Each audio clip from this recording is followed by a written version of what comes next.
So a French-led team have been digging a site called Grotte Mondrian in southern France, and they found evidence of a modern human there 54,000 years ago, much older than we thought.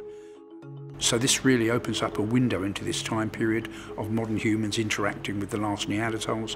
It shows the story is much more complicated than we thought, and it probably leads us on to wait for even more discoveries from this site and from others in this time window. Why modern humans came into the region, first of all, we don't know, and what caused their disappearance, we don't know. It's thought that they may have had an advantage with this particular kind of stone tools they were making called the Neronian industry. This includes very small, what are thought to be projectile heads, either spear points or even arrow heads. Now this may have given them a technological advantage and an advantage in things like hunting behaviour.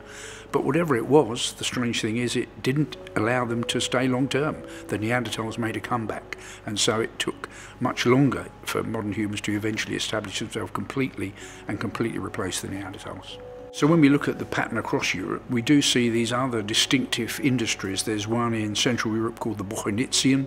There are industries in Britain such as one called the Lincomian.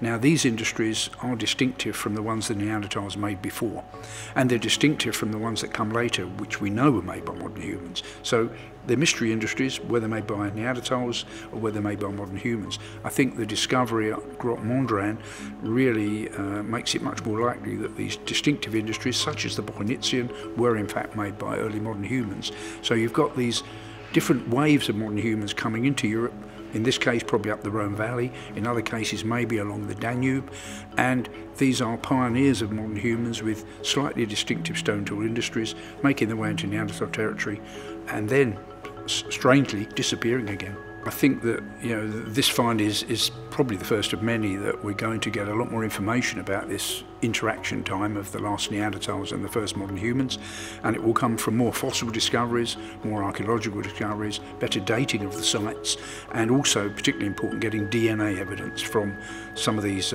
rather fragmentary fossils, and even from the cave sediments, because that's a great breakthrough now, that you don't even need a fossil in a site. If humans were living there, they may have left traces of their DNA, and that could be picked up whether it's Neanderthal or early modern human.